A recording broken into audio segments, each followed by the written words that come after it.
Hey everyone, welcome back to our channel. In today's video, I'll show you how to zip a Visual Studio project and send it as a compressed file. So let's get started. First, open your Visual Studio Code project. Make sure the project you want to zip is open. Next, right-click on the RG.json file or any file within your project and select Reveal in File Explorer. This will open the folder where your project files are stored. Once the folder is open in File Explorer, select the project folder or file you want to zip. Then right-click on it and hover over Send To. From the options, select Compressed Zipped Folder. And just like that, your project is compressed into a zip file. The zip file will appear in the same folder as your original project. Now you can easily share the zip file.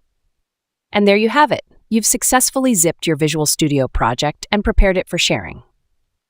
If you found this tutorial helpful, don't forget to like and subscribe to our channel for more helpful tips.